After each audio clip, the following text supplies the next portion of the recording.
All right, what is going on, everybody? Let me know if you can hear me okay and see everything all right. Sorry for being a couple minutes late. I updated OBS this morning, and of course it was all weird when I logged back on. But here we are. Let me know if you can see me and hear me okay.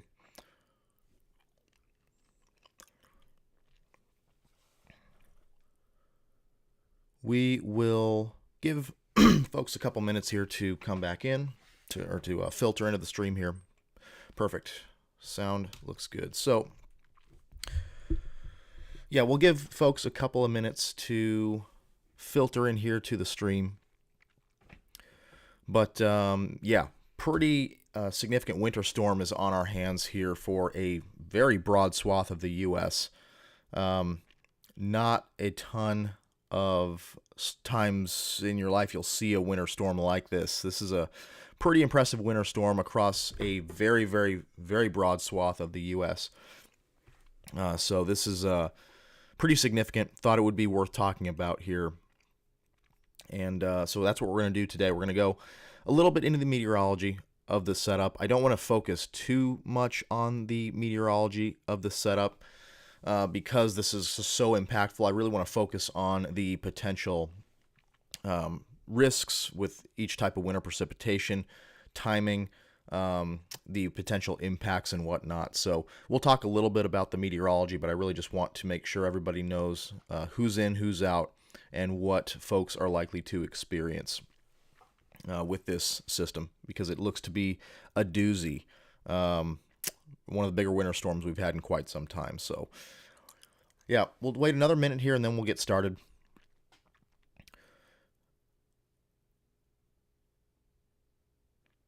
And then we will... Yeah, I see that. The webcam's a little bit slow. They're probably one of the settings in there, but that's okay. I can probably just turn that off. Yeah, I'll have to fix that later. Again, like I said, I updated OBS last night, and of course, all the settings are now different, or this morning, and all the settings are now different. So, as long as the audio is good and not stuttering, that should be okay. Let me know if the audio is good, and then we'll go from there.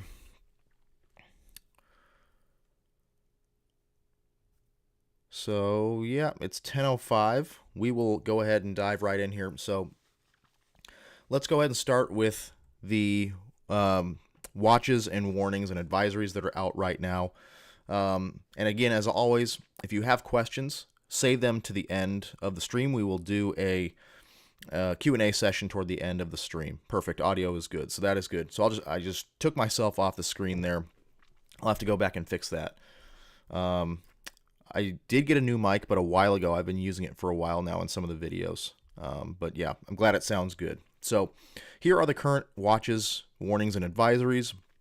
All of this blue here, that is, those are folks that are under winter storm watches right now. And all of the, I see it's kind of stuttering on the stream there a little bit. Sorry, guys, 1 second here. Let me just make sure you can see. All right, there we go. Okay, sorry about that. Just making sure that everyone can see what I'm drawing, because the webcam was stuttering. But here is all this blue area here. Those are winter storm watches, and they've upgraded some of that. The pink areas here, that is a winter storm warning. Shout out to the local NWS here in Norman and surrounding areas. They put up the winter storm watches early yesterday and upgraded to a winter storm warning, giving folks ample time to prepare for this event. I went out shopping yesterday as I just got back here to Norman a couple days ago, and stores were busy. Folks were taking this pretty seriously, so that was good to see. But again, all of these folks in blue winter storm watches, I expect a lot of this to be upgraded to winter storm warnings at some point over the next few days. But for right now, the only winter storm warning we have is the Oklahoma vicinity here. NWS Norman, NWS Tulsa. Looks like they've gone with winter storm warnings. But again, I expect a lot of this to change to winter storm warnings from a winter storm watch. over the next few days as we get closer to this event for those specific areas.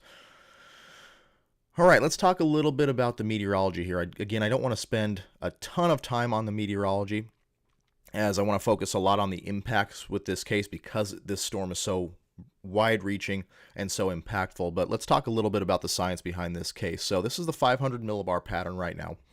Big old long wave trough across much of Canada, the northern half to 2/3 of the U.S. But you see this little guy out here right off the California coast. That is a cutoff low that is, as its name suggests, has been cut off from the rest of the jet stream. And it's just kind of sitting out here off the west coast of the U.S. This is going to slowly move eastward over the next couple of days. And out ahead of that, that's going to allow for a lot of moisture in the atmosphere to surge northward into the southern and central part of the country. And that is going to interact with that cold air that's coming down that we'll show you in just a second to allow for winter precipitation. But what this is going to do is this cutoff low is going to phase with a portion of this long wave trough here. So we're going to see in our model data in just a second that we're going to get a little bit of a trough out in here. And as it kind of digs down or digs off to the southwest there, this cutoff low is going to phase with this polar jet stream right here. So we're going to see that happen. As that happens, we're going to see, and this is really what's modulating the different areas that are going to see what type of winter precipitation, snow versus mix versus ice. That is kind of dependent on how fast this phasing happens, as that is going to really modulate the warm advection, the warm moist air that's coming in from the south, and where the cold air sets up. So here at the surface, you can kind of see the start of this cold air plunge already. So this is a pretty stout area of high pressure up here in Canada, dripping into the northern U.S. there. 1,040 millibar contour right at the top of the screen there. So this is a very stout ridge of high pressure at the surface. You see the northerly winds here at the surface, indicating that that cold air is coming down to the south. And that this high pressure is associated with cold air aloft. So that is going to plunge down to the south all the way into the far southern portions of the country. And as that cold air kind of sets up, I'll draw it in blue here. So this cold air is going to set up across the central and southern plains, eastward into the southeast, mid-south, and the eastern seaboard. And so as we get that warm advection to go up and over this cold air, that's called overrunning. We talk about this with warm fronts a lot. That's why we see oftentimes a lot of precipitation, just widespread rain on the north side of a warm front is because of a process called overrunning. So as we know, frontal surfaces, I'll actually draw it on the whiteboard here if I can. So frontal surfaces are sloped surfaces. So if we're drawing a warm front here, it might look something like that. And depending on your view of it, but the warm front's not just a boundary at the surface. So if you go up, the cold air is going to go up and over this wedge of, the warmer air goes up and over this wedge of cooler air on the north side of a warm front and overruns that cold air. And when that air is forced upward, you get precipitation. Same thing can happen with a cold front, which is what this is basically. So you have this wedge of cold air here that's really entrenched across the southern and central U.S., really the northern 2/3 of the U.S. Yeah, I know the map website is black. That was on purpose. That's kind of my blank screen so I can draw on. I was just drawing a schematic there for you. So all this cold air up here to the north. So this warm, moist air from the south is going to go up and over this dome of cold air. And as that air is forced upward, that allows for the precipitation to fall. And because the cold air is so widespread, and because we're going to have strong warm advection ahead of this cutoff low that's coming in, that's going to allow for a widespread area of the country to experience this precipitation. Of course, first in the central and southern plains, and then shifting off to the east and northeast, going into the Midwest, mid-south, southeast, and eventually into the Eastern Seaboard as we go later on into the weekend. All right, let's kind of show you that in action. This is the 12Z North American model. And so this is at 500 millibars, big old long wave trough across the northern U.S. Here's our cutoff low out here off the west coast of the U.S. That's going to slowly move east. And you see this up here, this little short wave in the flow. That is the portion of this trough that's going to kind of dig down into the Rocky Mountain vicinity, and that is going to eventually phase with this cutoff low. And so you see the cutoff low kind of digs down into Mexico and off to the east. And again, out ahead of this cutoff low, we're going to have a very moist atmosphere that's streaming northward and into the central and southern U.S. So you see that long wave trough digging down to the north, and then eventually we see this kind of become one large trough.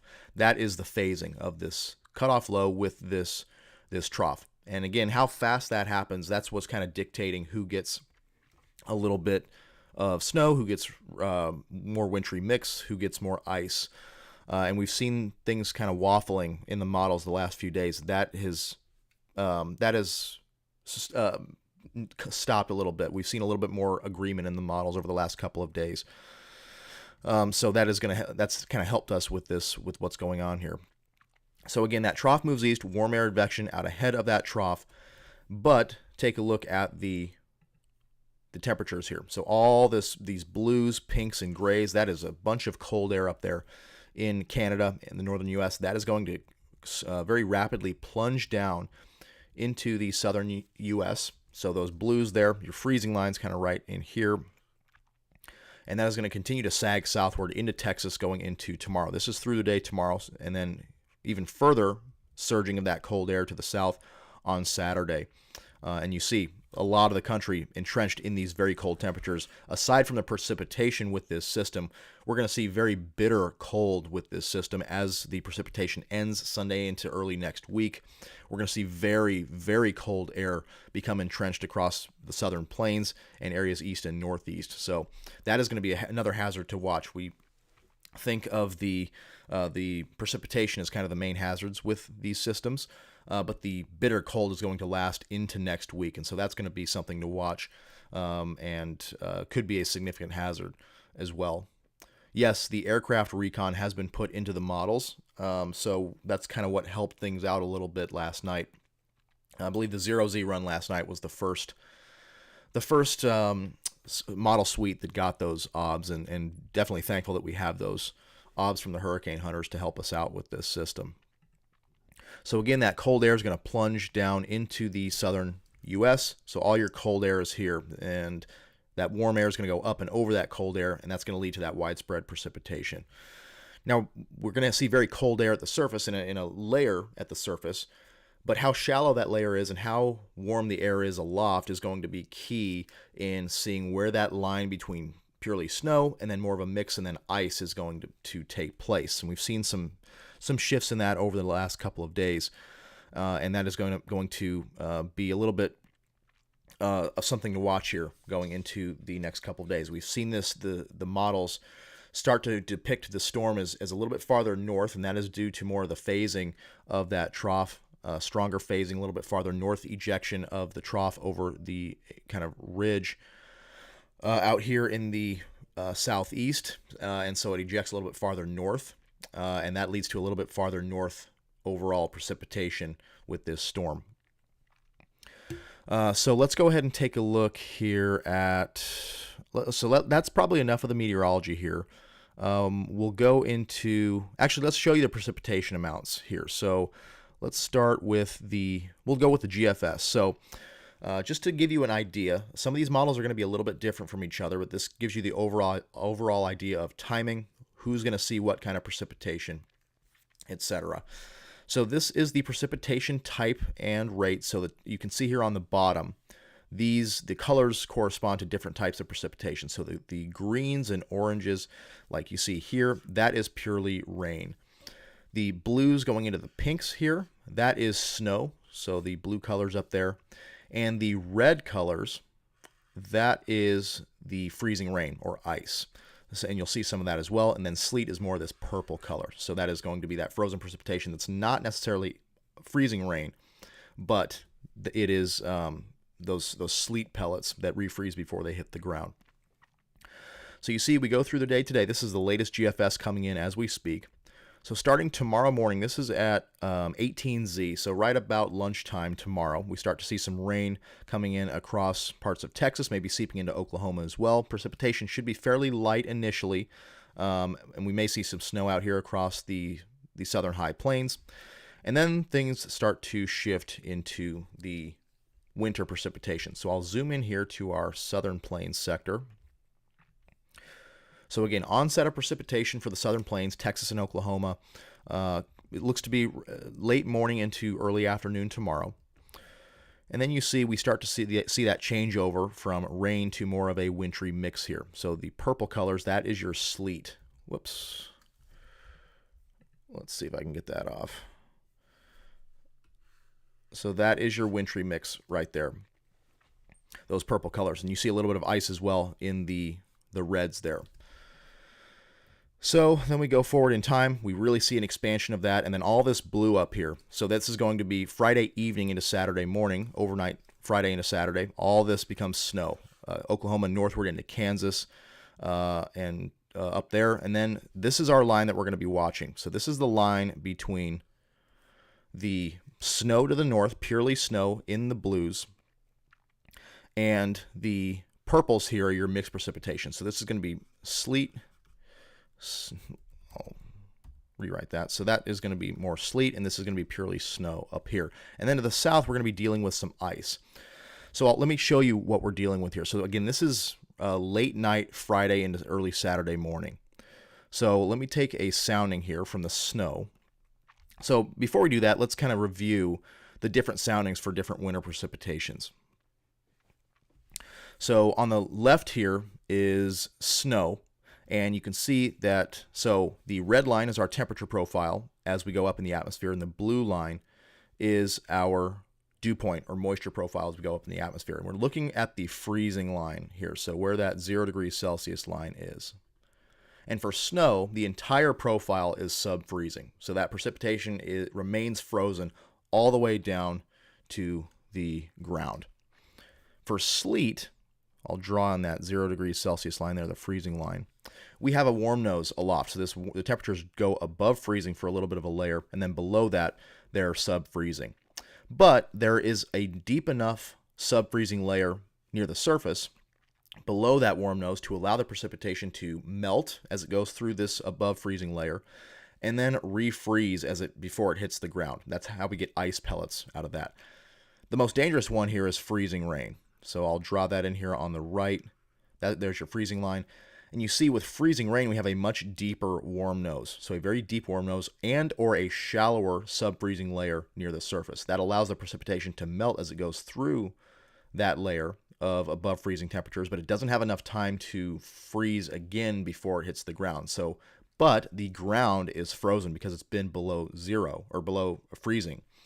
So the surface is sub-freezing, so that rain sticks on contact and freezes on contact with the ground. So that's kind of the differences between these winter soundings here. So here is our sounding from northern Oklahoma, where we're expecting to see pretty much purely snow. Here is our 0 degrees Celsius line there. Let me draw that in. And you can see the entire profile here is sub-freezing. So that precipitation is not going to have an opportunity to melt. Therefore, initially, much of the northern half of Oklahoma is going to be mostly snow. Then we go down here into the mixed category where we're going to see a bit of sleet. So here is our freezing line right there. And you see it's a very shallow above freezing layer, not a very deep, expansive warm nose there with a pretty deep sub-freezing layer near the ground. So that precipitation is going to start to melt there in that small above freezing layer, but it's going to have a chance to refreeze before it hits the ground because of that deep sub-freezing air near the ground.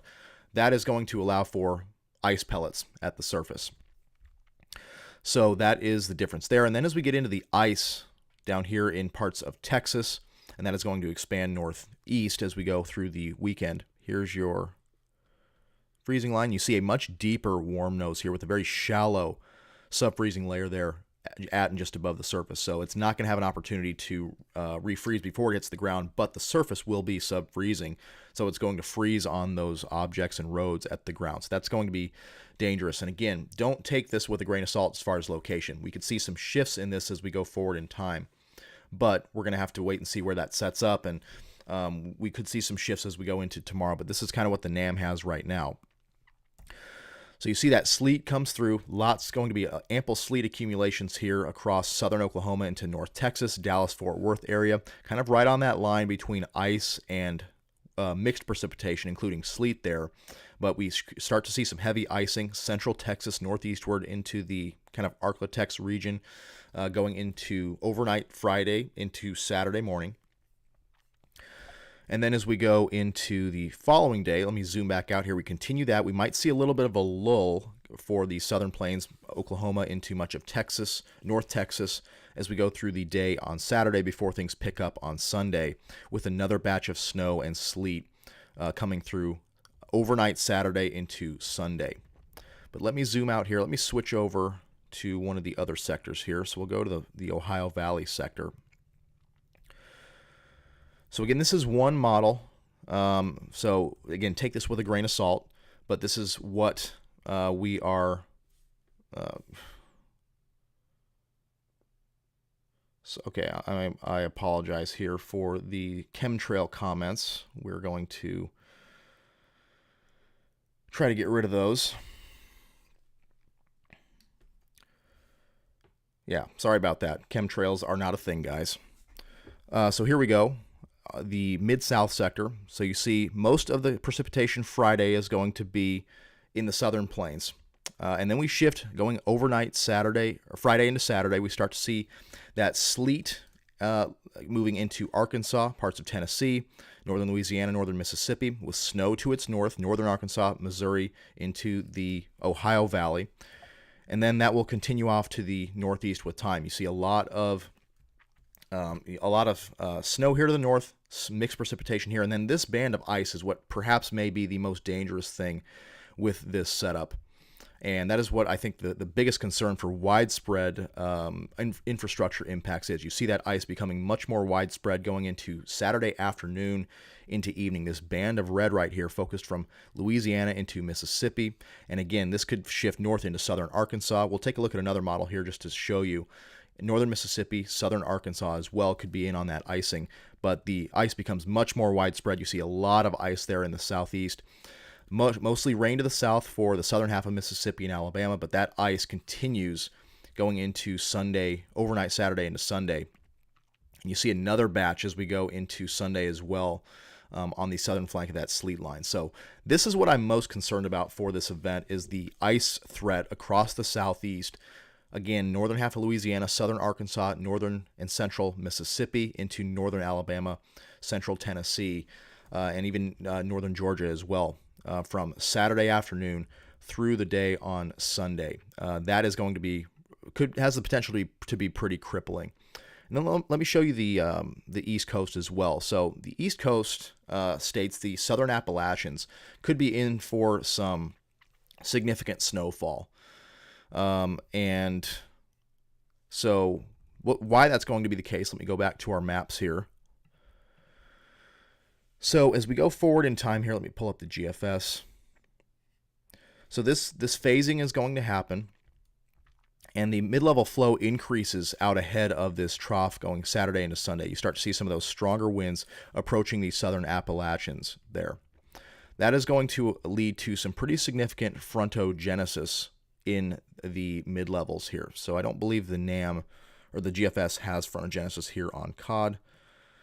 Let me see here. So you see these bright colors here.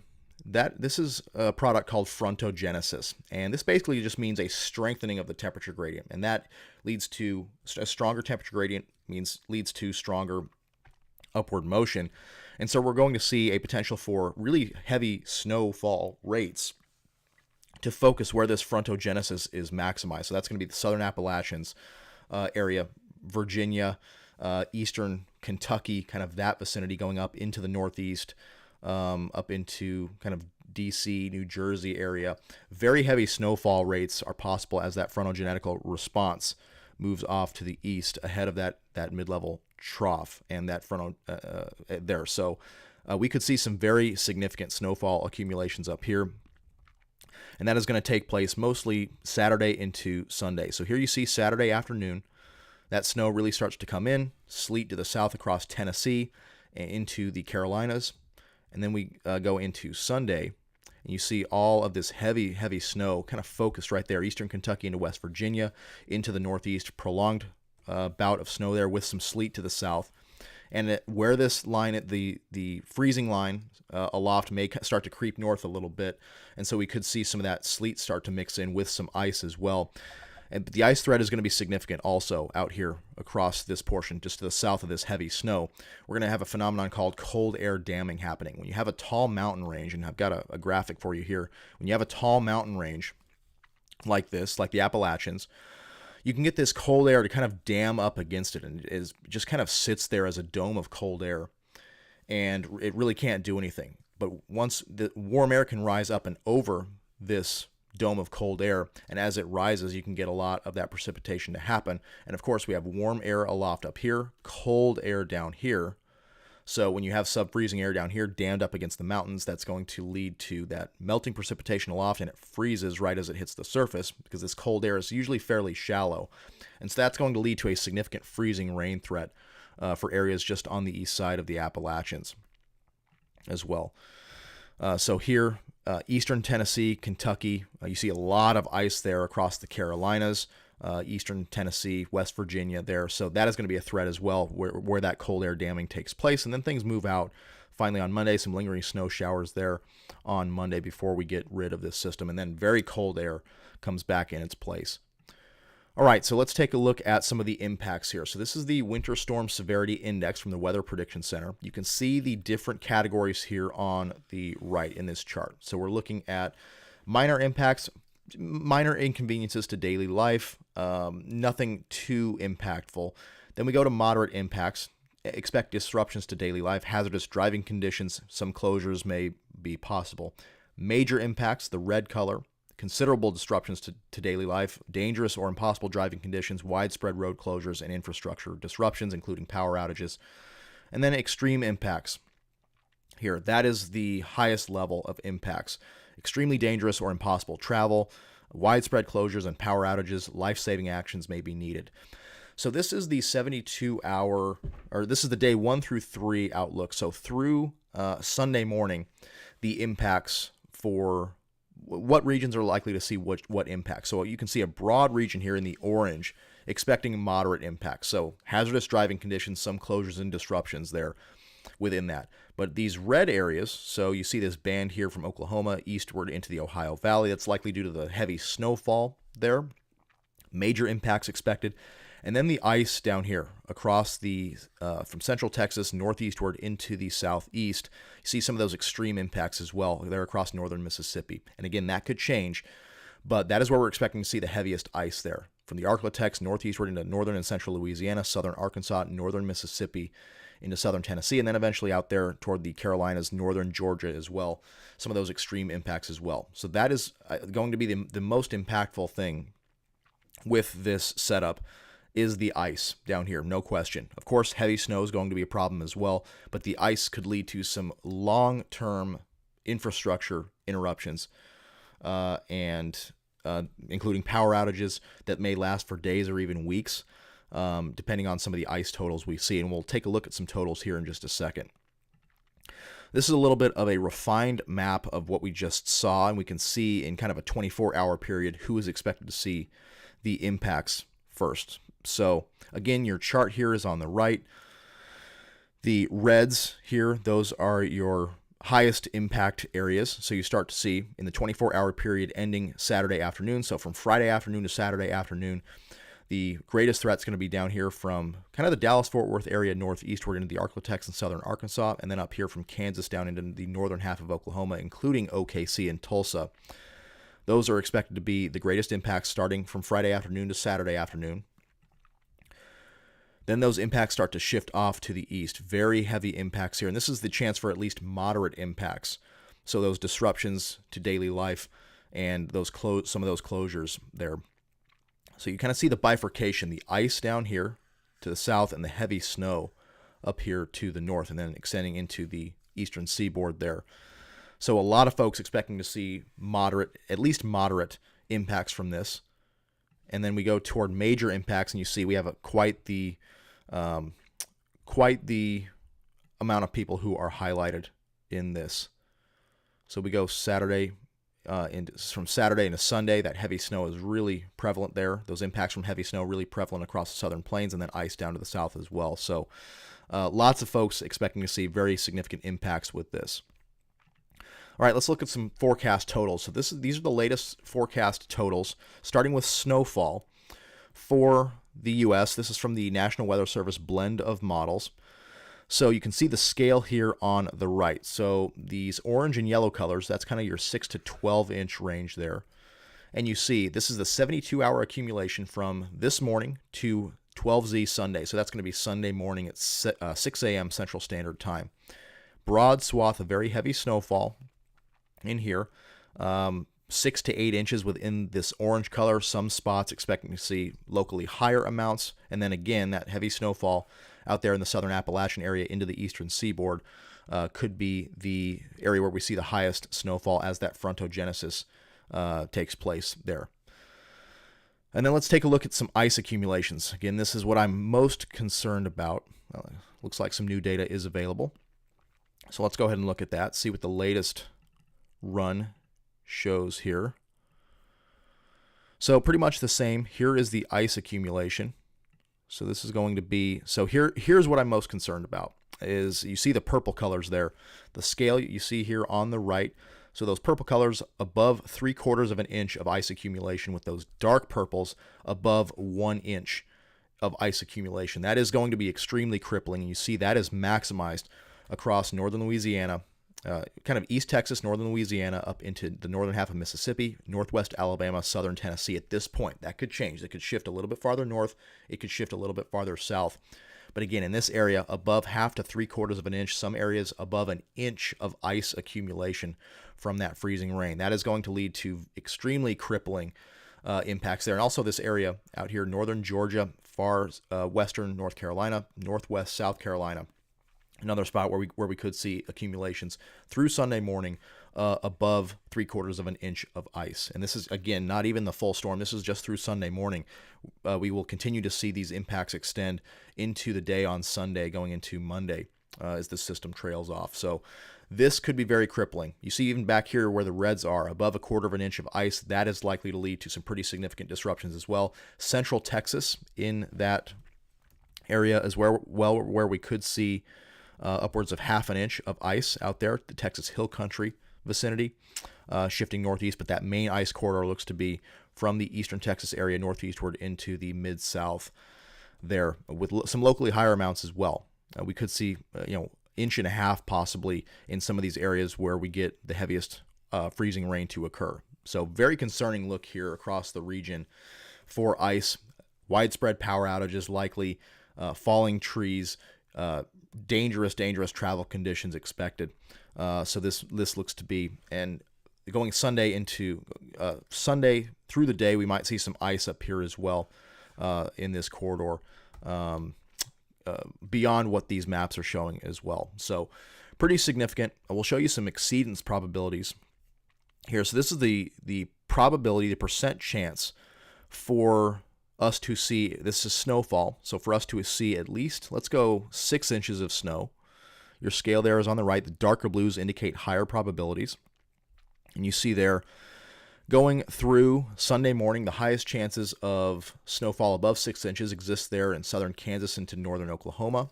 Those are at about, I would say, 70% or so across that corridor right there. Let's go above 8 inches. Still some pretty high probabilities there across the southern plains in that region, the northern half of Oklahoma, northwest Arkansas, southwest Missouri, southern Kansas, upwards of 50 to 60% probabilities that we'll see in excess of 8 inches across that area as far as snowfall goes. So pretty high probabilities of extreme snowfall across these areas. And then this region as well, West Virginia, kind of that corridor, some high probabilities of above 8 inches as well in that region. Let's look at ice. So let's go ahead and see, let's go above 1/2 inch. So these are the probabilities of above 1/2 inch of ice. Again, pretty high probabilities there, upwards of 60 to 70+% across this corridor of the southeast. Let's go above 1 inch. And you see it is maximized there, southern Arkansas, northern Louisiana, northern Mississippi. 40 to 50+% probabilities that we might see over an inch of ice accumulation in those areas. So pretty high probabilities for ice in these areas. So the website here, if you're looking for this particular portal, I've highlighted it up there at the top of the screen, wpc.ncep.noaa.gov/prob_precip /. So if you want to take a look at these maps for yourself, and we'll get changes through as the model suites come in through the day and the different model runs come in, we'll get changes to that. Some slight changes possible to these amounts, but this is what it's showing right now. Let's see, what else do we want to talk about here? Also, something to point out, if you're looking for an in-depth meteorological discussion, the WPC is your place to go. They have a forecast discussion through Sunday, and they really detail it nicely, the amounts of freezing rain and snow for folks in these different areas. And they have those impact maps as well down here. If you go over to the winter weather tab on their website, that is where your most up-to-date information is going to be. But they have a great forecast discussion as well that goes through all of this stuff. All right, so that pretty much does it here. We can take maybe a look at some other models just to see where things might go and set up. So let's look at the GFS. I'm going to zoom out and we'll show you. Let's go to the national sector here. And let's go to total snow accumulation. So we'll go to a single image and we'll go out to, let's say Monday morning. So here's where the heaviest snow sets up according to the GFS. You're kind of in a band from, it's a little bit farther south. So from maybe south central Oklahoma, northeastward into northern Arkansas, up into Kentucky, West Virginia, and Virginia up there. That's where the heaviest band is on the GFS through Monday morning. Let's take a look at the European model. And you see it's a little bit farther north. So the Euro, there's still a little bit of model difference here. And we have this main band from the northern half of Oklahoma into kind of the Ohio Valley region, up into the Virginia area, West Virginia area, and up into Pennsylvania and New York. So a little bit farther north than what the GFS was showing. So we have some slight differences still to be worked out among the models. There's the GFS. There's the Euro. So we're kind of honing in on a solution. Euro has just been slightly north so far. And so, but as we go through the day today, that the difference in the models is going to continue to decrease, and confidence is pretty high in a significant winter storm.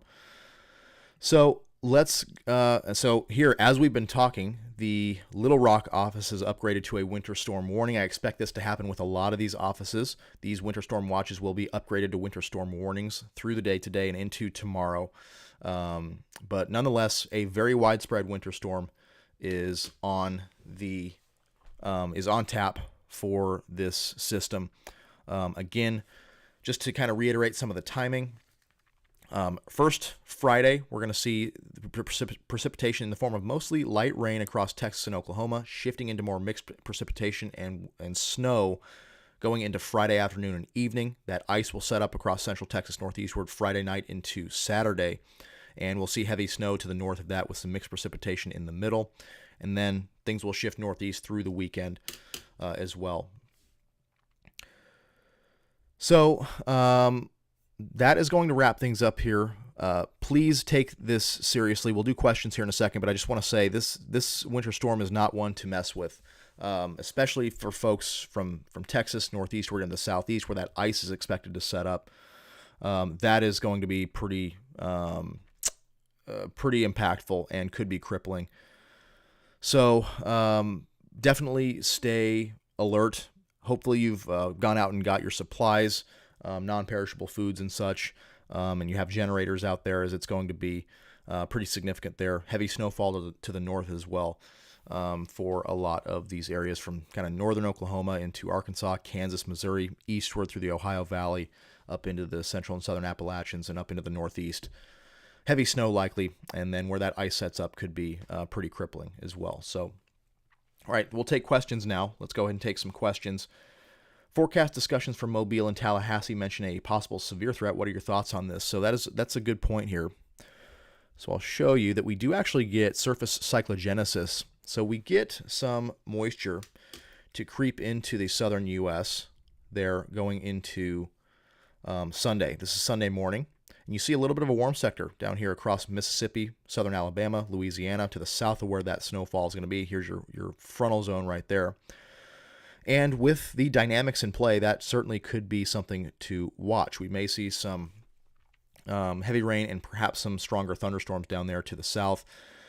I mean, there you go. That is some pretty strong low-level shear with some instability there in that warm sector. This is according to the NAM, again, Sunday morning into the afternoon before that warm sector gets really swept off to the east.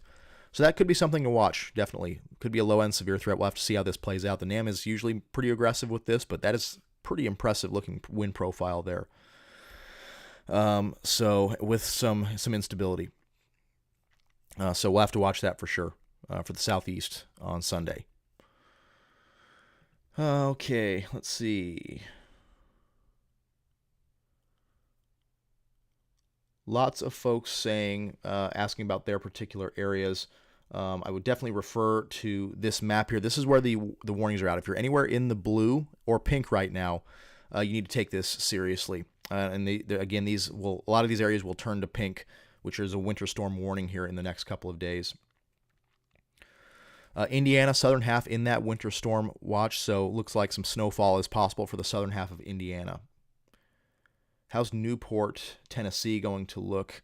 Tennessee going to be dealing with some all types of winter precipitation. There it looks like heavy snowfall for the northern half, likely some sleet down to the south, and perhaps some ice creeping up there in the southern portions of the state.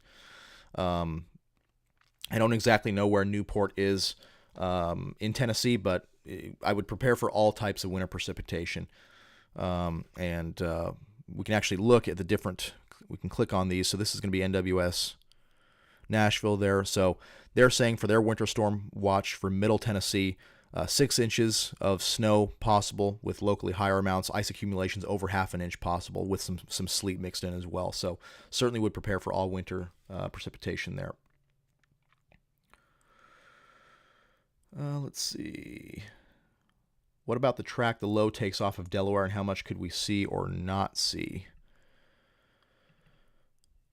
So looks like, let me pull up some of the totals here. This is probably a good map to use here. So I'll go back to our snowfall forecast and we'll go to expected amount. So up here for the Northeast, that band, the heaviest snowfall at this point looks like it's going to settle across West Virginia into Virginia, the D.C., Baltimore areas of Maryland, and then up in here into Delaware, where we have upwards of 6 to 8 inches of snow, locally higher amounts there likely. So looks like that band is going to set up kind of right on the Delaware area. So 6 to 8 inches I think is a good bet there with locally higher amounts possible. Let's see, Greensboro, North Carolina. So Greensboro, North Carolina. North Carolina is going to be dealing with some snow, but that ice is what is going to be of most concern, I think, for North Carolina, especially western portions of the state where those highest accumulation amounts are possible. Again, this is just through the morning on Sunday. We will see additional ice totals beyond what these maps are showing through the day on Sunday, with half an inch of ice expected from the western portion of the state over towards Charlotte, Fayetteville, Greenville, possible there. So definitely would watch out for the ice threat in North Carolina. That looks to be a pretty significant threat, especially in western portions of the state there. But across the entirety of the state, snow for northern portions of the state especially, but that sleet and ice could be a crippling threat there for North Carolina. Nashville, as we said, Middle Tennessee.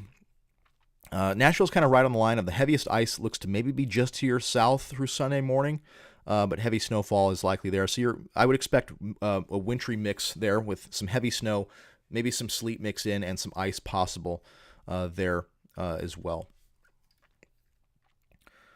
See, and I appreciate all the questions, guys. If I don't get to yours right away, don't worry. There's a lot of questions in here, and I'm trying to get through them.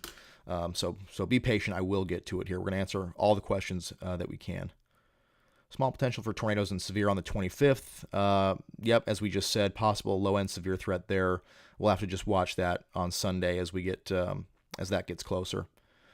Asheville, North Carolina. Some snowfall possible, but it looks like the ice there is going to be a major threat.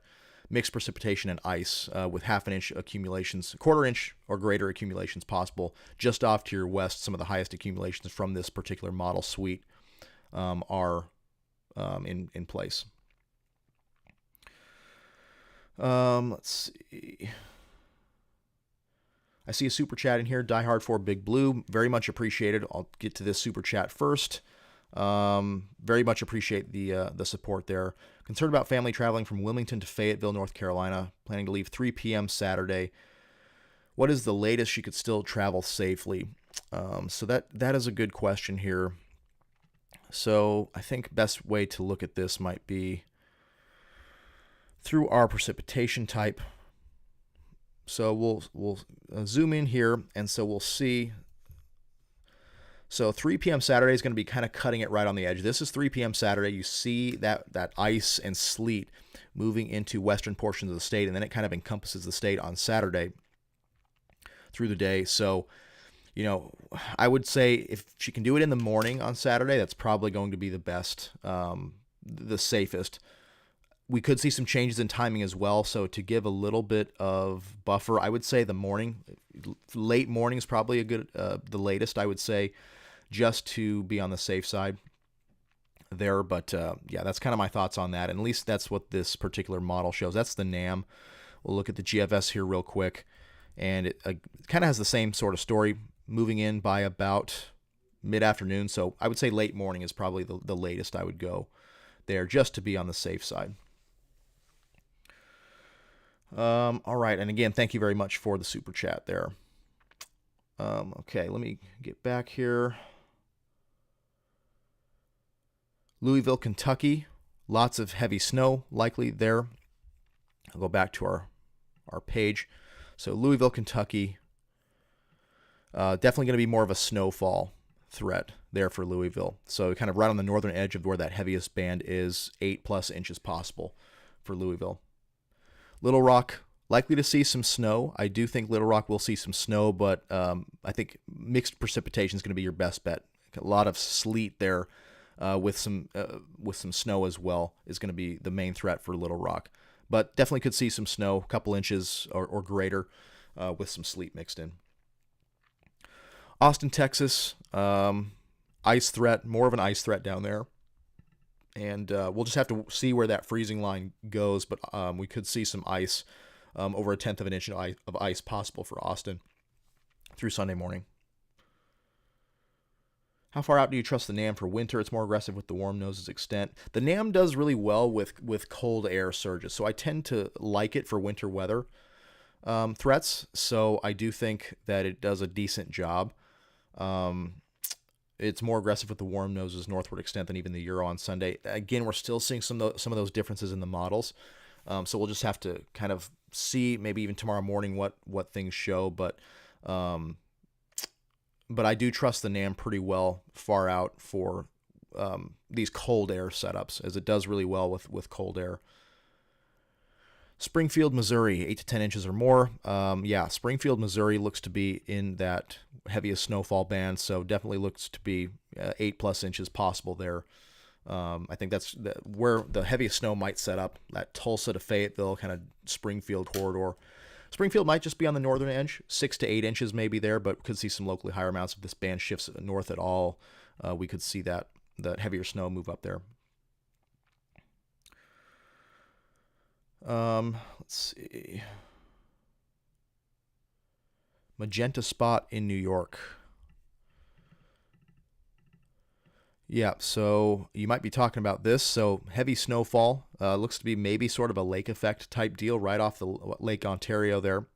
Heavy snow possible, 12 to 18 maybe 2 feet of snow up there. I would suspect these are more lake effect type deals right there near Buffalo and up on the eastern shores of Lake Ontario. Possibly some lake effect snow there, given the localized nature of those higher amounts. Yeah, definitely a threat up there.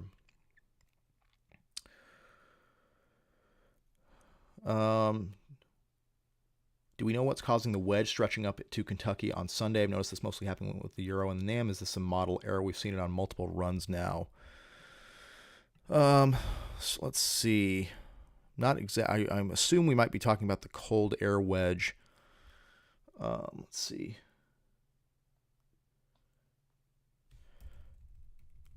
I'm not sure here what exactly you're referring to on Sunday.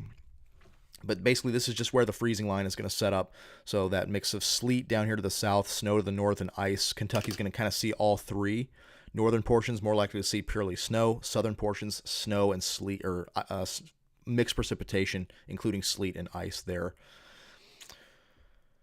Let's see, super chat from Charlotte Richardson. Thank you so much for the super chat.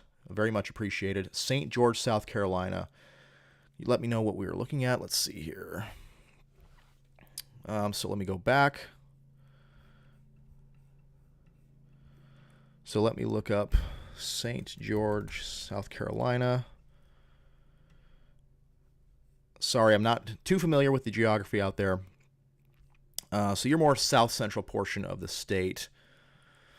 So that is going to be more of mostly rain, it looks like there at this time. Could see some of that ice creep down to the south, but it looks like your temperatures at the surface might stay warm enough to be mostly rain, but you're kind of right on the edge. So I would prepare for a little bit of winter precipitation, mostly in the form of ice.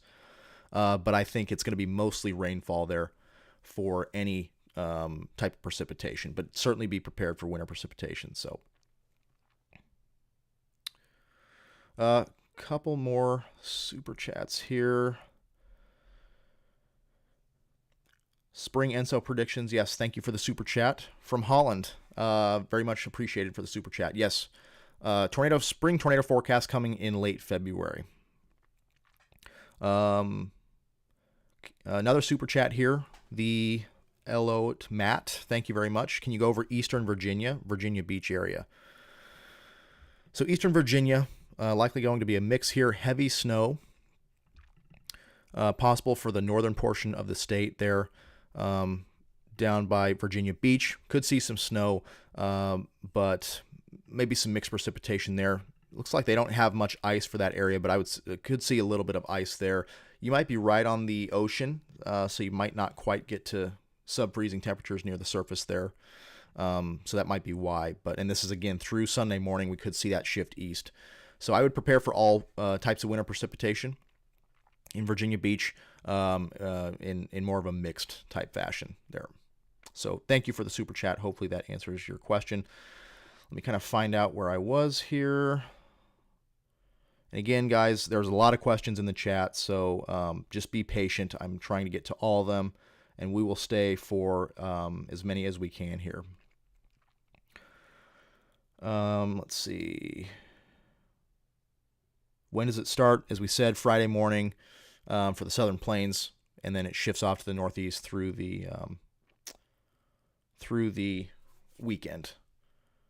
Can you explain how we're supposed to have ice on Sunday in North Georgia, but it's supposed to be 40 degrees? Does the ice matter then? So let's see. Sunday in North Georgia. So yeah, so you see Georgia there at the bottom of the screen right here. You start to get some of that sleet going into the afternoon and evening on Saturday, Sunday morning, a lot of sleet, and then we get into mostly rain there. So this particular run has mostly a mixed precipitation mode. Let's take a look at that sounding. This is about midnight, early Sunday morning. And so here you go. So temperatures here in the 20s. We do see a pretty stout warm nose. Here's our freezing level. So pretty stout warm nose. And we're going to be kind of right on the edge. This warm nose is pretty stout. And the sub-freezing layer in the low levels is somewhat shallow, but maybe just enough to allow that precipitation to refreeze right before it hits the ground. So I think most of your frozen precipitation in the form of sleet or ice is going to come late Saturday into the overnight Sunday into Sunday morning, when temperatures are in the 20s out there for northern Georgia. Chattanooga. So Chattanooga's there. Ice looks to be the greatest threat there. Could see a little bit of snow, but I think ice and sleet going to be the main threat for that Chattanooga area in southern Tennessee. Johnson City, Tennessee. Sorry guys, if I look up your town, do not be offended. So far eastern Tennessee there. Let's see what they have. So out here, mixed precipitation likely as well. Some snow, but sleet and ice look to be a threat there for far eastern Tennessee. Johnson City up there. Northeast Tennessee, heavier snowfall with northward extent. As you see, the blues get a little bit darker here. So looks to be some snow with some ice and sleet mixed in. S. Hausman, thank you for the super chat there. There are models that perform better with cold air damming and the wedge. In North Georgia, it seems the GFS and Euro are duking it out on whether or not it erodes or not. Like I said, I trust the NAM a lot with these cold air situations. It's kind of what it's built for, so it does well. The GFS and Euro, it just kind of depends on the situation. I would suspect that I would prepare in North Georgia for frozen precipitation, mostly in the form of sleet and ice. Again, you're kind of right on the edge. However deep that cold air is in the low levels, that's going to kind of depend how it is and how deep that warm nose is aloft. But I would say for North Georgia, the threat for snow is going to be on the lower side and more of a threat for ice and sleet there, depending on the temperature profile. But very much appreciate the super chat. Hopefully that answers your question. Again, I like the NAM for these winter setups. It does really well with cold air. I see it a lot in the cool season. It seems to do, or in the severe weather season, it does well with stuff like that. Outflow boundaries, cold fronts, etc. So it does pretty well with that. Let's see.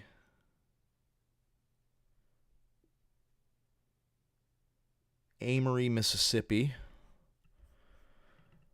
So that Amory, Mississippi, I would say ice is going to be your biggest threat up there. And again, that band of ice is really going to set up. It looks at this point set up right there in northern Mississippi with accumulations over an inch possible. So that looks to be pretty significant up there. Let's see. Southeastern Kentucky. Danielle Ray, thank you for the super chat. Is much of the moderate risk due to precipitation or wind chills or a combination of both? Thanks for your Nuggy fund. Thank you very much. So the moderate impacts here. So this is actually for overall winter storm impacts, as I had it on this map here. So this is for moderate impacts. So hazardous driving conditions and some closures and disruptions to infrastructure. So that can include power outages, road closures, etc. And that is for overall winter impacts from precipitation, so snow and ice. Again, we said that the temperatures are going to be pretty significant with this. We didn't really touch on that as much, but we can go into kind of the surface temperatures here. It's going to be really cold, really, really cold. You see, these are just surface temperatures here in the negative teens for the northern plains come Friday and Saturday. And then as we go into Sunday night into Monday morning, those temperatures are near zero there for the southern plains, central and southern plains, Oklahoma, North Texas, out there as well. And then we see really cold air stick in, even colder temperatures in the negatives there for the mid-south and southeast come Monday into Tuesday. So the maps that we showed are due to precipitation, the impacts there, but certainly there's going to be a component of this storm system with extremely cold temperatures. So very much appreciate the super chat there. Hopefully that answers your question. Stillwater, Oklahoma. Sorry, guys, the comments are kind of jumping all around on me. Stillwater, heavy snow, I think, is going to be the main threat there. 6 to 8 inches locally higher there. Northern Virginia again. So I'll just kind of show the map here for you guys asking where exactly you are. Try to find your location on this particular map. This is for snow. This is for ice. So areas to the north are going to see heavy snow. So to the south of that's going to be heavy ice. So let's see here. So Atlanta there definitely looks to be in more of that ice threat down there. Power outages in DFW. So DFW is kind of right on the edge. I do expect a good, it looks like a 1/4 inch of ice accumulation possible there. So, so that is, that has potential to be some power outages and some significant travel impacts in the DFW metro area.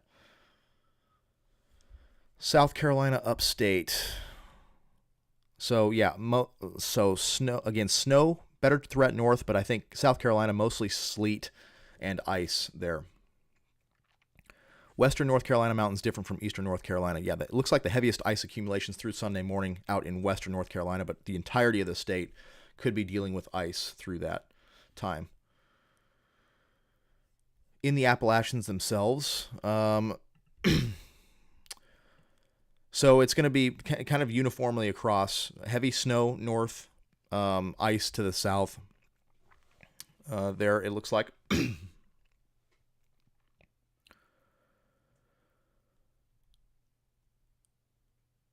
Washington, D.C., heavy snow likely. Yeah, Kentucky, looks like heavy snow for most of Kentucky with some ice for the southern portions of the state. Holly Springs, Mississippi, looks like ice is going to be a major threat there. You might be right in the bullseye for the greatest ice area.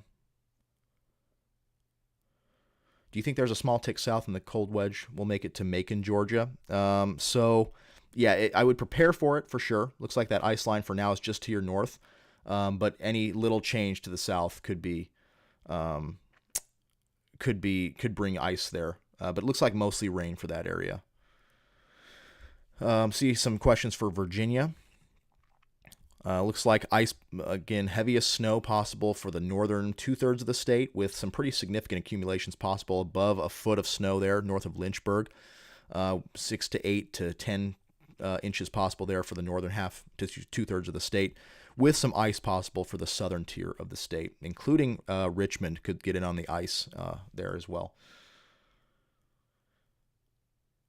Could the storm possibly drop south some? Again, keep your eye on that over the next couple days. We will probably see some slight changes in these lines as we go into the next couple days. Shreveport, ice is looking likely with some significant accumulations up to about an inch or so.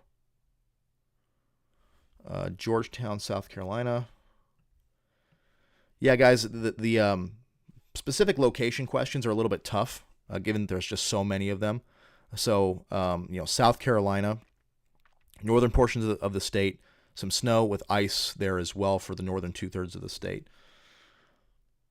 So, South Carolina, I'm not quite sure where some of these towns are, but that's kind of the gist for South Carolina. Knoxville, same thing. Tennessee, heavy ice for central and south, maybe some western portions of the state, with heavy snow for northern portions of the state. So, Knoxville, I would prepare for all winter precipitation there.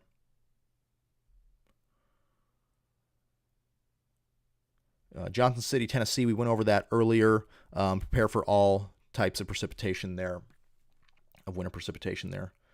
I would not trust the RRFS. So we did Tennessee quite a bit.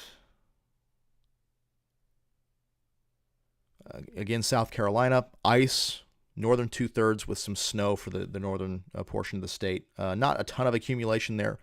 Looks like sleet and ice is going to be the threat, mainly for South Carolina.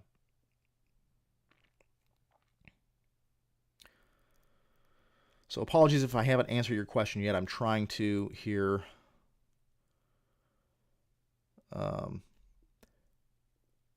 Pittsburgh, I assume that's Pittsburgh, Pennsylvania. There's a Pittsburgh, Kansas, but Pittsburgh here, heavy snow is going to be your greatest threat. You're kind of on the northern edge of that, but I would still say a couple inches possible there. Harrisburg, not 12 to 18 inches. It looks like, at least through Sunday morning. I would suspect we might get a little bit more as we go through Sunday and Monday. We can actually just kind of see the GFS has Harrisburg. So, I would say maybe 8 to 12 might be a good guess there.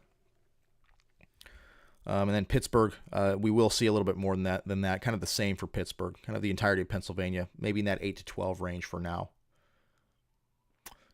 New York City, snowfall, heavy snowfall likely, upwards of a foot of snow there. Possible, looks like maybe 8 to 10 inches there. Could the storm shift south? Sorry guys, the comments are going pretty fast. Mackenzie Wright, thank you for the super chat there. Wake Forest and Raleigh, North Carolina. Looks to be some snow, but ice could be the threat there, up to 1/10 to 1/4 of an inch of ice, with some sleet as well possible.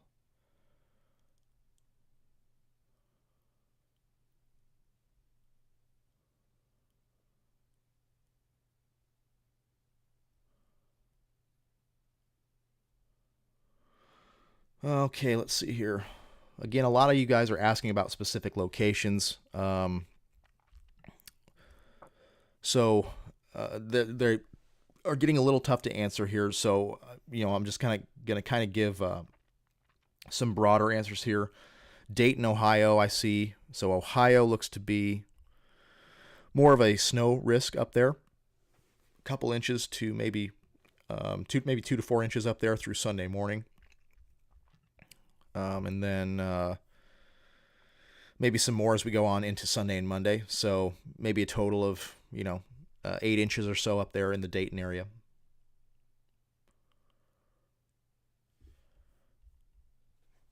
Delaware, I would think mostly snow up there in Delaware.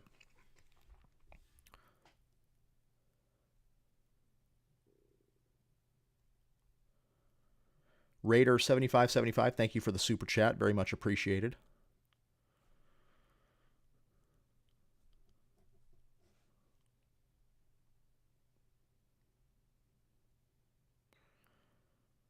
Yeah, that's a good point here from Sarah Brown 5073. No one knows exactly where the ice line is going to be. It could shift a little bit if we get a little bit more cold air, or a little bit more of a warm nose to be a little bit farther south or north. That's going to change things. So I would prepare for all types of winter precipitation, especially if you're in that kind of corridor from really the Texas northeastward through the Mid-South and into the Eastern Seaboard there, the Carolinas vicinity. Let's see. So Memphis, ice, all precipitation likely there, with ice and sleet a good bet. Yeah, Anderson, South Carolina, I don't know where that is, but again, northern 2/3 dealing with some ice and sleet, snowfall, a little bit of snowfall likely for the northern portions of the state, but mostly ice and sleet there for much of Carolina. Snow for Tennessee, much of Tennessee, northern portions of the state dealing with 6 to 8 plus inches of snow, decreasing with southern extent. So this particular one, so again, this is the National Weather Service national blend of models. This map here is the GF or the ECMWF. It is pretty much on board with the GFS at this point. So we can kind of look at either or. GFS may be just a tick south there. Power outages for Clarksville, Tennessee. Yes, power outages likely where that ice is going to be maximized there. So I would say potentially long-term power outages expected. 12 plus inches in central Ohio, that might be a little much. I would say maybe 8 to 10 would be a decent bet if things get a little bit farther north. GFS, a little bit less aggressive than the Euro there. So a little bit more on the Euro, slightly farther northward extent to that snow there. So I would say 6 to 10 inches is probably a good bet for central Ohio. Huntsville, Alabama, ice is going to be your main issue there. I would suspect snow is going to be farther to the north, but I would say ice is going to be your greatest threat in Huntsville. When does the storm actually start for Knoxville? So it's probably going to be on Saturday. Now let's see, where did I have that? So yeah, we kind of move forward in time, and we see probabilities for accumulating snow increase going into the morning and afternoon on Saturday.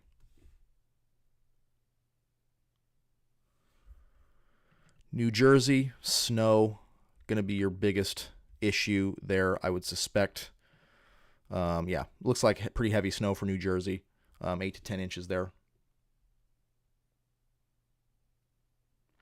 Pennsylvania, the same thing, kind of, I would say maybe up to a foot in southern portions of the state and in some of the mountain locations there, but 8 to 10 inches is probably a good bet for much of Pennsylvania. I'm not sure where East Stroudsburg is, but that looks like a decent bet.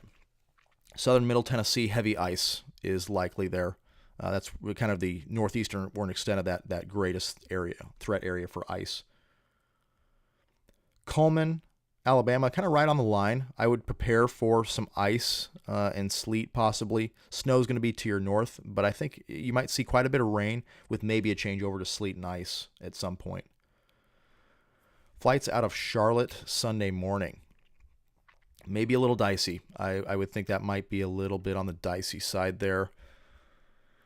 Yeah, so Charlotte Sunday morning. Yeah, probably not going to happen. I would suspect major travel delays Sunday morning in that area as you see the ice and sleet across the entirety of the state there on Sunday morning, through the day on Sunday. Wild Rebel Rose, thank you for the super chat. Much appreciated.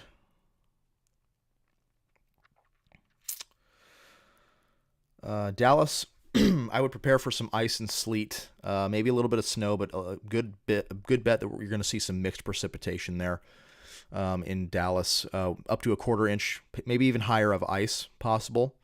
I think most of the snow is going to be to the north. Could see some snow and some mixed precipitation, but I would prepare for some ice and sleet there, up to a quarter, maybe a half inch of ice. Baltimore, lots of snow as well.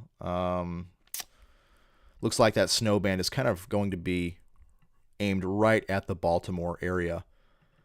Baltimore, D.C., 6 to 8 plus inches of snow there possible.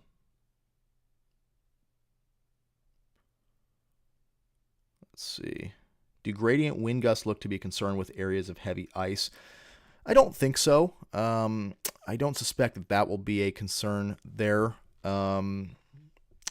Yeah, I don't suspect us seeing a lot of blizzardy conditions per se. We're not dealing with a strong surface low that's really going to intensify that pressure gradient. We may see some stronger wind gusts at some point there, maybe across the southeast near that frontal zone, especially as that surface low fires up on the frontal zone. We're going to get that surface low to fire up early Sunday and move along that frontal zone. That may tighten the pressure gradient a little bit.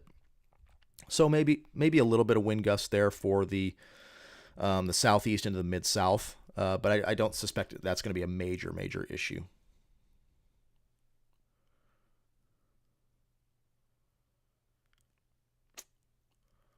Let's see. When is this supposed to hit in the different states, day and time? We've kind of already gone over that, starting in the Southern Plains Friday, moving east into Saturday and Sunday. So Friday going to be mostly Southern Plains, and then it shifts Friday night into Saturday off to the east into the mid-south and southeast, and then the Eastern Seaboard going into Saturday afternoon into Sunday, and then we get that another round for the Southern Plains on Saturday night into Sunday morning as well, shifting east.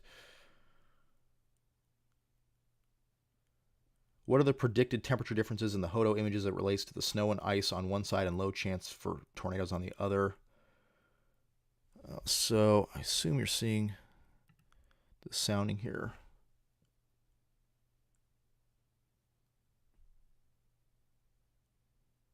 Not quite sure what you mean there, Darian. What are the predicted temperature differences in the HODO images as it relates to the snow and ice on one side and low chance for tornadoes on the other? So we have a little bit of instability. This is for that Alabama sounding on Sunday morning. A little bit of instability. This blue line is to the right of the temperature profile, meaning we have some instability with a meat hooking look in the hodograph, which means that we have strong low-level shear. So we could see some severe storms where the temperatures are warm to the south in southern Mississippi, southern Alabama, that vicinity. And then to the north, we're seeing the entirety of the profile, or most of the profile, sub-freezing, except for those warm noses, which can dictate where the ice versus snow sets up there.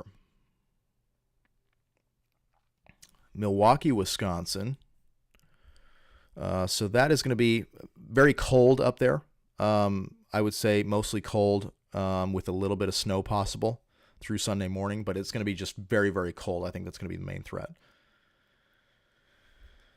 So Chattanooga, Tennessee, again, I would say ice and sleet there, your greatest threats. Southern Connecticut, 2 days below 20 degrees Fahrenheit, 5 years since a 1+ foot storm. So Southern Connecticut. So you're pretty far north, I would say. For you, a pretty decent chance you're going to see totals start to approach a foot. Lots of snow expected up there.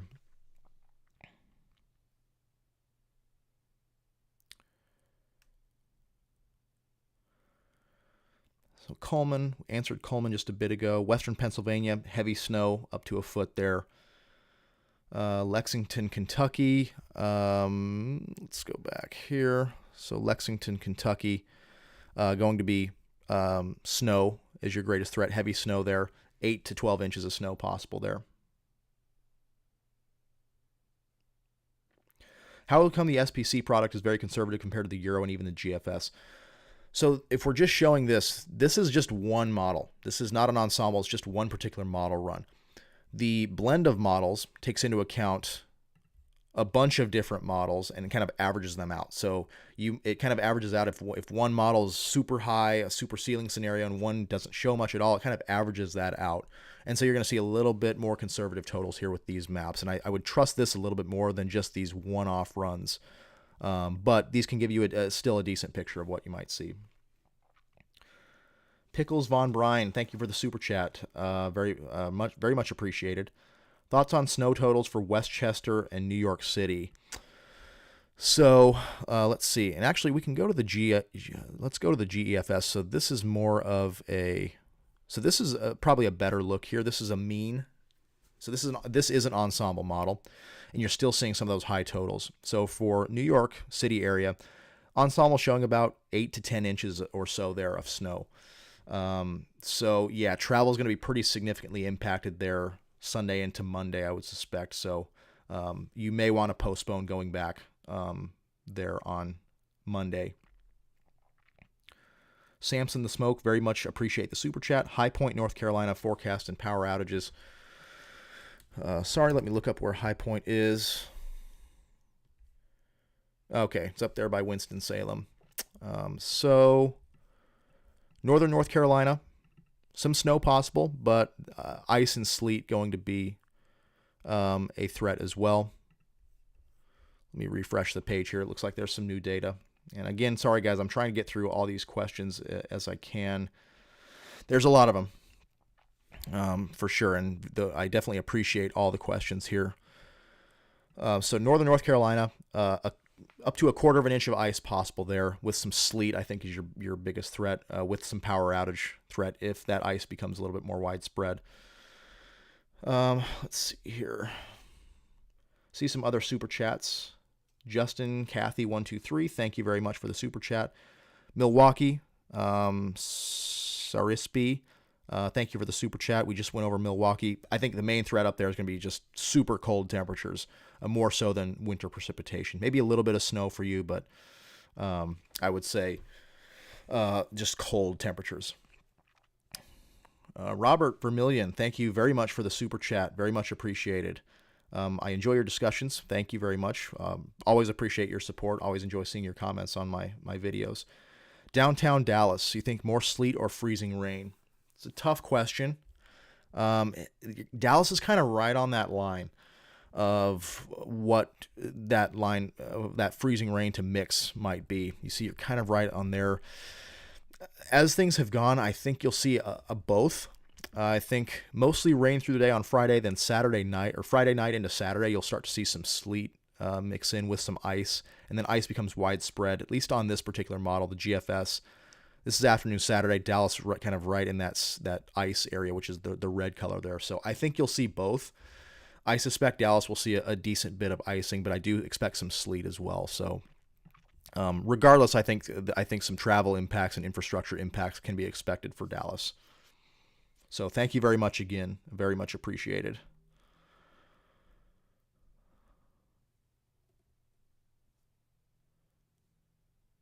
Justin, Kathy, 123 again. Thank you for the super chat. Charlotte, North Carolina, Sunday morning. I think those flights are going to be canceled, unfortunately. As just the way it looks now, should be some pretty heavy winter precipitation there going on through the day on Sunday. XOALE Alexa, XO Alexa. Thank you for the super chat. Thoughts and forecast for weekend snow for Gaithersburg, Maryland. So Maryland, in the crosshairs for snow. Heavy snow looks to be a good bet. So you see all of Maryland here, kind of right in that heaviest snow band. So I would say 6 to 10, maybe 12 inches there for the entirety of Maryland is a pretty good bet. I'm not exactly sure where Gaithersburg is. My apologies. But for Maryland, it's pretty uniform across the area. Heavy snow is going to be likely. Over 6 inches is a good bet through Sunday morning, with potentially more on the way after that. So perhaps up to a foot of snow there in total through Monday morning. Terry Halliday, thank you for the super chat. Very much appreciated. Let's see. Let me try to get back to these areas. Power in northwest Arkansas. I think heavy snow is going to be a big threat there. So I would prepare for some heavy snow. Dave Mars, thank you for the super chat. Cincinnati snow totals for Saturday and Sunday. So Cincinnati, kind of right on the edge there. The GFS is a little bit farther south than the Euro. But if we look at Ohio here, so Cincinnati right there, I would say right here, 6 inches possible through Sunday morning or so, according to this model run. You're right, kind of right on the northern edge of the heaviest band there. So 6 inches probably a good bet there through Sunday morning for the Cincinnati area. All right, let's see. Central Indiana, some snow likely there, a few inches possible, maybe 4 to 5 inches or so there through Sunday morning. Do you believe there's a chance that it will end up pushing back farther south? It's possible. We'll just have to wait and see. These setups are finicky, so we might see the coldest air be a little bit farther north than expected, a little bit farther south. We'll just have to kind of wait and see. That's why a lot of these areas, just prepare for all types of winter precipitation. If you're in any of these blue or pink areas, prepare for all types of, and if you're on the fringes here, places like Birmingham, Atlanta, you're not in a winter storm watch yet, but I would prepare as if you are.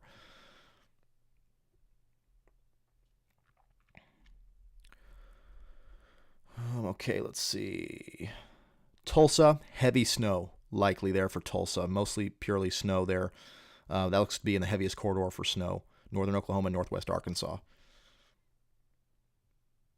New York City, heavy snow likely through Monday morning. GFS Ensemble has about 8 to 9 inches there. Jackson, Mississippi.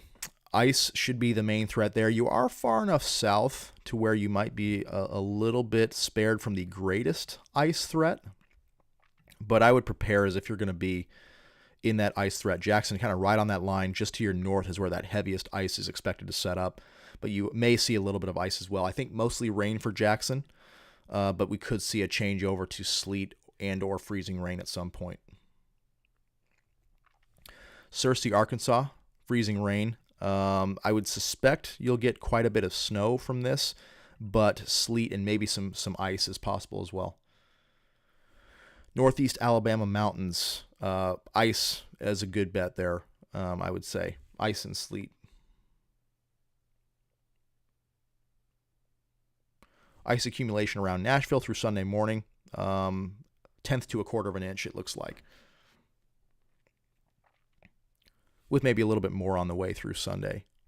But especially here in the Carolinas, more ice is expected than what the maps are showing here. Should I cancel my trip to Houston, Texas? Don't know where you're coming from, but Houston should be mostly rain. Maybe a little bit of a changeover. If you're coming from somewhere in Texas, you might be dealing with some ice, but Houston itself, probably going to be just rain there, I would suspect. How to determine rain, freezing rain to snow, whether warmer air, cooler air. Yeah, so this basically you want to look at soundings for differentiating the precipitation type. So snow, again, the entire profile is sub-freezing. Sleet, you have a warm nose just above freezing, but you have a deeper near surface sub-freezing layer, which allows the precipitation to refreeze before it hits the surface. And then freezing rain, deeper warm nose and or shallower sub-freezing layer near the surface. So the precipitation melts but cannot refreeze before it hits the surface, but the surface is sub-freezing. So you get that rain to freeze on contact with the surface. Knoxville, Tennessee, ice there, decent bet, a tenth to a quarter of an inch, but you should get some snow as well. And again, you're kind of right in the middle, so some sleet possible, mixed precipitation. New Orleans to St. Louis may have some issues there. New Orleans should be fine, mostly rain there, if anything, but up by St. Louis, there may be some issues there with snowfall this weekend. Augusta, Georgia. Yeah, so Augusta is kind of right on the southern extent. You may see a little bit of ice there. I think that'll be your greatest threat. But we'll see. Looks like the heaviest snow is going to be north. With the rain forecast for Huntsville, Alabama, you think freezing rain could still affect power lines? Yes, I do think Huntsville certainly will have some infrastructure issues if the ice, because you're kind of right on the edge there through Sunday morning. The heaviest ice just to the north, it looks like. So, yeah, Huntsville, definitely prepare for some infrastructure issues.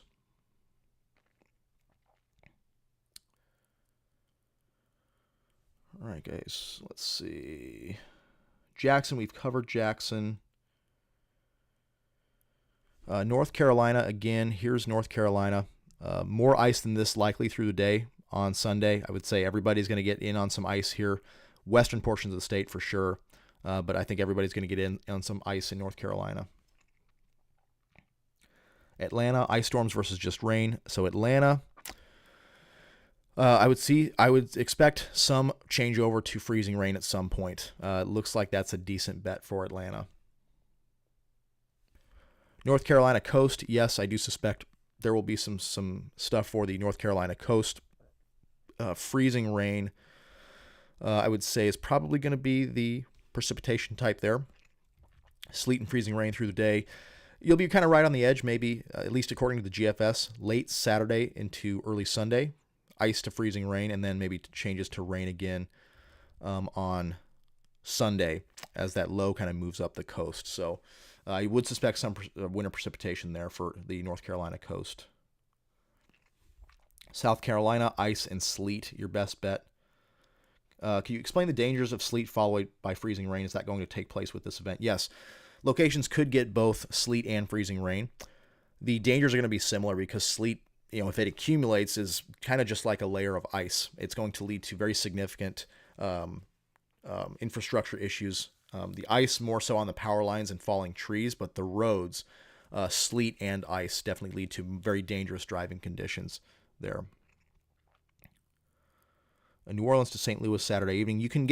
Flights will get out of New Orleans probably, but getting into St. Louis might be a little bit of an issue. Let's see. We've talked about Jackson, Mississippi. I would say you're right on the edge.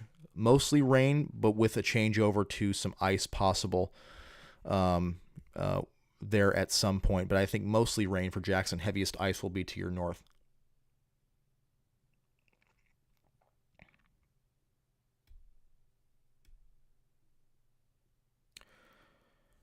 Staunton, Virginia. Staunton, Virginia. Let's see. Okay, so kind of northwest or northern Virginia there. So here we are through Sunday morning. So snowfall forecast.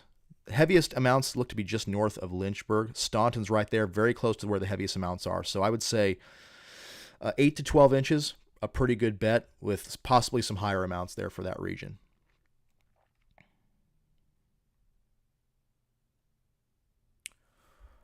Owensboro, Kentucky, seeing all snow. I think that's a pretty good bet. I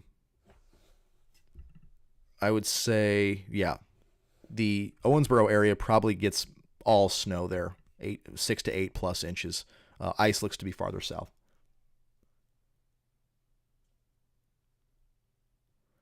Let's see. Again, thanks for hanging in, guys. It's a lot of questions. I'm trying to get to as many as I can here. Lots of folks asking about their specific location. Bangor, Maine. A little bit of snow up there through Sunday morning. They're kind of going to be, again, the main band's going to be down here to the south. We could see some snow up there for Maine through Monday morning. A couple inches there possible. Could a warm nose cut ice totals in northeast Georgia, or would the cold air damming be too strong for that to happen? So I would suspect northeast Georgia is going to see quite a bit of ice here.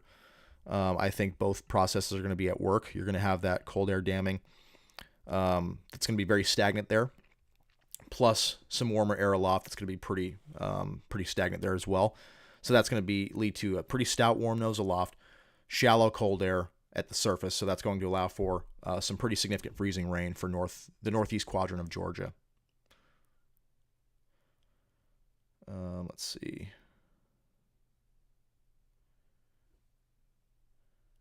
SSL 0924, thank you for the super chat. The cold air following this system is going to be a major problem. Very true. Can you talk about the heavy risk of refreezing and the absolutely blistering cold temps expected Monday to Wednesday? Yeah, we covered that just a little bit earlier, but I'll go ahead and zoom back in here. So, just starting with the southern plains. So you see Friday, Saturday, it's going to be cold, and then Saturday into Sunday, very cold air, and then Monday morning, some sub-freezing temperatures. Wind chills are going to be very cold, into the negative teens possibly for the southern plains, southern and central plains, especially where that heavy snow has fallen, that snow and ice has fallen. Likely going to be tough to get that to shake that. And then out here across the Arklatex northeastward into the mid-south, Ohio River Valley, surface temperatures, these are not wind chills in the negatives. Those grays there, -3, -5. So very, very, very cold air going to be entrenched across the region. It's going to take a while for all that snow and sleet to melt. And that cold air is going to remain through the middle of the week. We will warm up a little bit, but still sub-freezing temperatures for much of those days. The entirety of those days across the central and southern plains into the northern plains, of course, just entrenched in that very, very cold air, and then off into the northern 2/3 of the country, very, very cold air behind this system, and it's going to be hard to shake. Cold air always wins is kind of the saying in meteorology, and so yeah, the cold air is a really significant threat with this system. Garrett, thank you for the super chat. Good to see you, buddy. Thank you very much for the super chat. Definitely, everybody stay safe. Trying to operate a medical clinic in Maryville, Tennessee. How are we looking Monday morning? So Maryville, Tennessee. Let's go back to the precip type here. And again, this is just one model. So keep that in mind.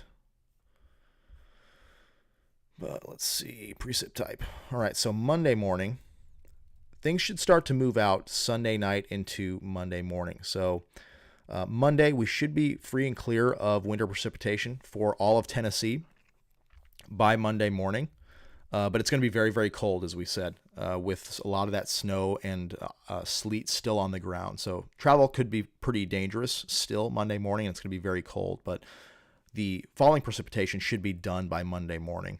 That'll be moved off well to the east. Southern coast of North Carolina, some ice and sleet possible there with some rain as the surface low moves up to the north. So here you go. So you see southern coast of North Carolina, some ice and mixed precipitation there, and then some rainfall going into Monday. Thank you for the super chat, Mr. Person Guy 3159. Very much appreciate the super chat there. All right, guys, lots of questions here. Trying to keep up with these as much as possible. We've gone over a lot of these locations already. This stream will be archived after the fact, so definitely refer to that as well. And these websites, again, very good precipitation portal from the WPC. The website's up here at the top of the screen, wpc.nsep.noaa.gov. They have some great tools for you there if you want to zoom in on your specific location.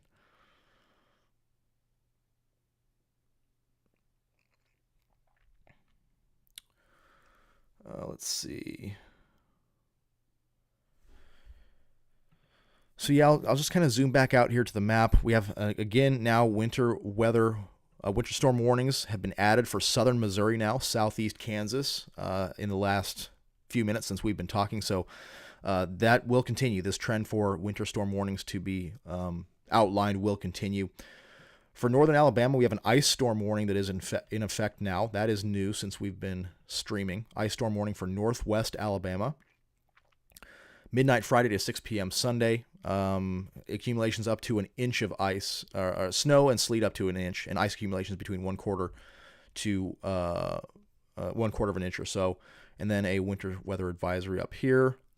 Winter storm watch in the blue. So yeah, a lot of these areas will change over to pink here in due time as we get closer to this event. And those are the winter storm warnings. Let's see. Yeah, so Austin, Texas, mostly rain, but some change over to frozen precipitation, including sleet and ice down in Austin. Maybe 1/10 of an inch or so of ice in the Austin area through Sunday morning. Much ice in central Kentucky. Kentucky's going to be mostly snow. Central Kentucky, mostly snow. Heaviest snow band looks to set up right over central Kentucky, 6 to 8+ inches.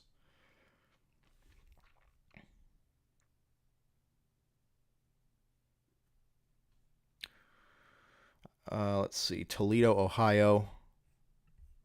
So heaviest snow south in Ohio, up to the north. Some snow, but certainly not quite as heavy as areas to the south. 1 inch to 2 maybe there. Moist air from the south keeps the ice. Yeah, so the warm, moist air is going to be mostly rain, lead to rain down here in the southeast and in areas along the Gulf Coast. But the ice is going to be, it just depends on the warm nose aloft with the ice.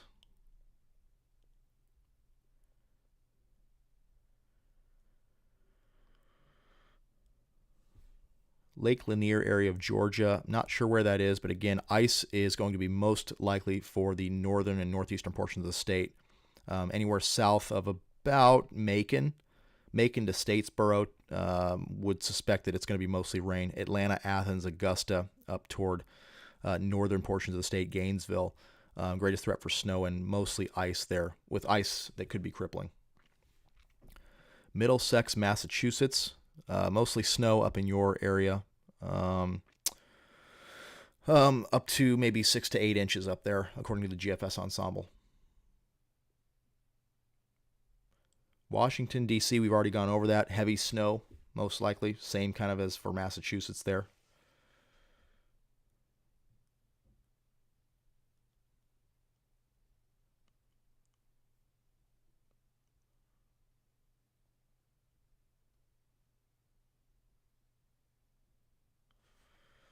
Which state is getting the worst overall? There's not one particular state. All of these states are going to be pretty heavily impacted, but where the ice is going to be the most crippling. So East Texas, Louisiana, southern Arkansas, Mississippi, northern Alabama, southern Tennessee, northern Georgia, and into the Carolinas are going to be pretty significantly impacted by ice. Would you use the Euro, NBM, or GFS for precipitation type reflectivity? I think they're all fine. I don't know of one over the other that's any better. So I don't think it matters too much on that.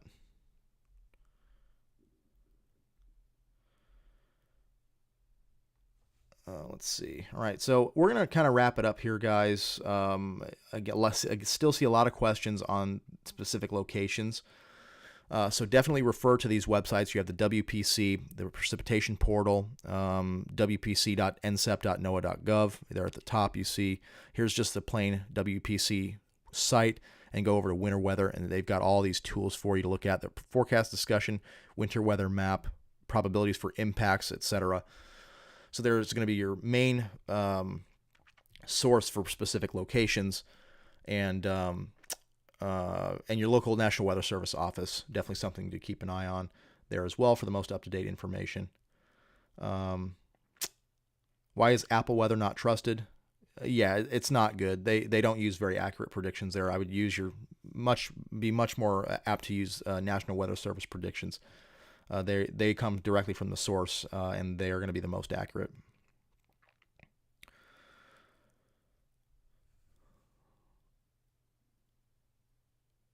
Yeah, so I still see a lot of questions on specific areas.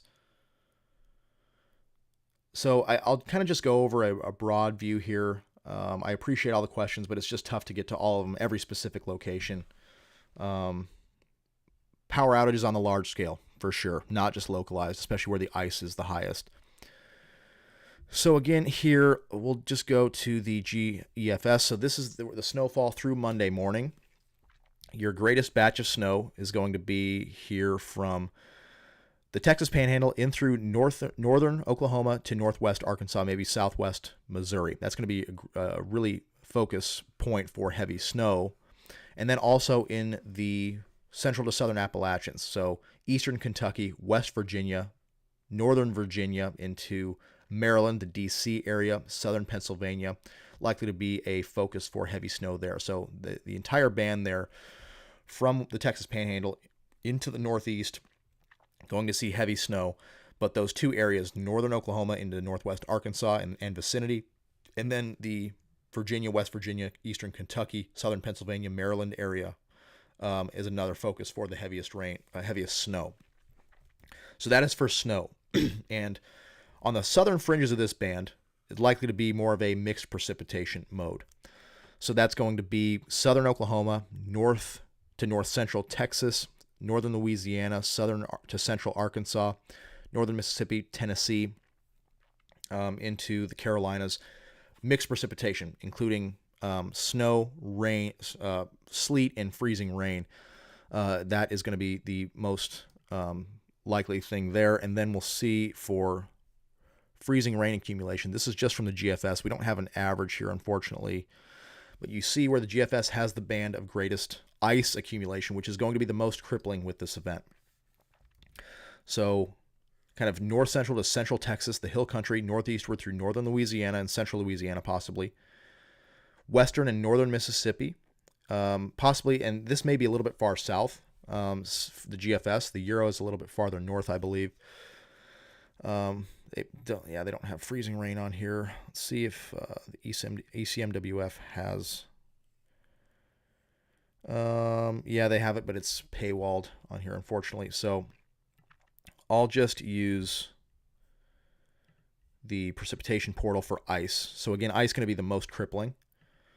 And that is going to set up from kind of East Texas. Ice is expected maybe all the way back into west central Texas. But the greatest areas for ice, as this kind of loads here, we'll look at this image just for now. GFS.